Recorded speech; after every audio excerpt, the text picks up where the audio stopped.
Assalamualaikum warahmatullahi wabarakatuh. Perkenalkan, saya Tri Suci Muhammad. Saya dari kelas 1B Prodi Manajemen Pendidikan Islam IAIN Sultan Amai Gorontalo. Di sini saya akan menjelaskan sedikit tentang materi epistemologi. Oke, langsung saja ke materinya.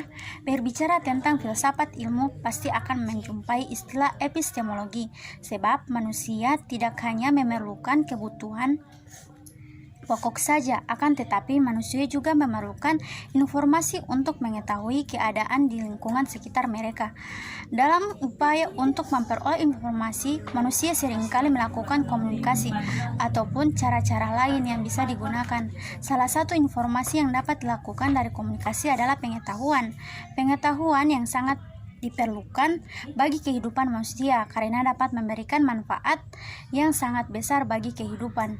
Dalam mencari pengetahuan, tak jarang manusia harus mempelajari epistemologi.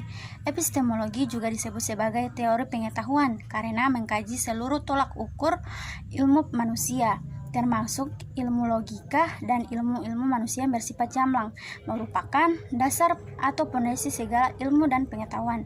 Epistemologi berasal dari dua bahasa, yaitu epis dan logos. Epis diartikan sebagai pengetahuan atau kebenaran, dan logos diartikan sebagai pikiran, kata, atau teori. Secara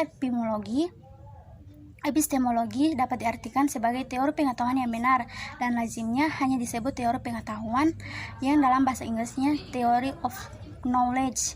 Epistemologi dalam bahasa Arab mempunyai banyak penggunaan, atau lazimnya berarti pengetahuan, kesadaran, dan informasi. Ada kalanya digunakan dalam arti pencerahan khusus. Kadang-kadang juga dipakai dalam arti ilmu yang sesuai dengan kenyataan dan melahirkan kepastian dan kenyataan. Pengetahuan yang menjadi bahasan epistemologi boleh jadi mempunyai salah satu pengertian tersebut atau pengertian lainnya. Pembahasan mengenai epistemologi tidak terbatas pada satu jenis pengetahuan. Konsep pengetahuan merupakan salah satu yang jelas dan nyata. Epistemologi dapat diartikan sebagai bidang ilmu yang membahas pengetahuan manusia dan berbagai jenis dan ukuran kebenarannya. Sumber-sumber epistemologi.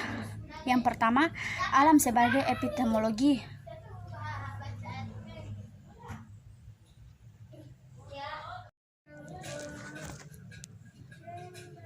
Salah satu sumber epistemologi adalah alam semesta ini. Yang dimaksud dengan alam adalah alam materi, alam ruang dan waktu, alam gerakan, alam yang sekarang kita tengah hidup di dalamnya, dan kita memiliki hubungan dengan alam ini dengan menggunakan berbagai alat indera kita. Yang kedua, rasio dan hati.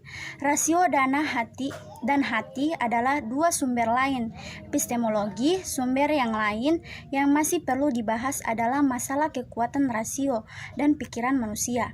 Yang ketiga yaitu sejarah. Sejarah adalah sumber lain epistemologi yang sekarang ini dianggap sebagai suatu sumber yang sangat penting. Yang keempat yaitu pengalaman indera. Orang sering merasa bahwa penginderaan adalah alat yang paling vital dan memperoleh pengetahuan. Yang kelima yaitu nalar. Nalar adalah salah satu corak berpikir dengan menggabungkan dua pemikiran atau lebih dengan maksud untuk mendapatkan pengetahuan yang baru. Yang keenam adalah otoritas. Otoritas adalah kekuasaan yang sah yang dimiliki oleh seseorang dan diakui kelompoknya. Yang ketujuh yaitu intuisi. Intuisi adalah suatu kemampuan yang ada pada diri manusia melalui proses kejiwaan tanpa suatu rangsangan atau stimulus, mampu untuk membuat pertanyaan berupa pengetahuan. Yang kedelapan yaitu wahyu. Wahyu adalah berita yang sangat disampaikan oleh Tuhan kepada nabinya untuk kepentingan umatnya. Kita mempunyai pengetahuan melalui wahyu karena ada kepercayaan tentang sesuatu yang disampaikan itu. Yang kesembilan yaitu keyakinan. Keyakinan adalah kemampuan yang ada pada diri manusia yang diperoleh melalui kepercayaan. Adapun aliran filsafat dalam epistemologi modern. Yang pertama, empirisme. Secara radikal, empirisme berpendirian bahwa sebenarnya kita hanya bisa memperoleh pengetahuan melalui pengalaman dengan menggunakan indera ilmiah. Salah seorang penganut empiris mengemukakan bahwa empiris pengalaman adalah awal dari segala pengetahuan. Karena itu, semua diturunkan dari pengalaman. Tokoh empiris lain adalah John Locke. Ia terkenal dengan teori tabula rasanya. Menurut Locke, rasio manusia pada mulanya sebagai lembaran kertas putih. Apa yang kemudian mengisinya seluruhnya berasal dari pengalaman, baik pengalaman lahir maupun pengalaman batin. George Berkeley adalah tokoh lain empiris yang mengemukakan teori atas dasar prinsip empirisme. Menurutnya sama sekali tidak ada substansi yang bersifat material. Yang ada hanyalah ciri-ciri yang dapat diamati, atau dengan kata lain hanya berpengalaman jiwa. David Hume tidak menerima konsep mengenai substansi sebab menurutnya apa yang dialami manusia hanyalah kesan-kesan tentang beberapa ciri yang selalu terdapat bersama-sama. Yang kedua yaitu rasionalisme.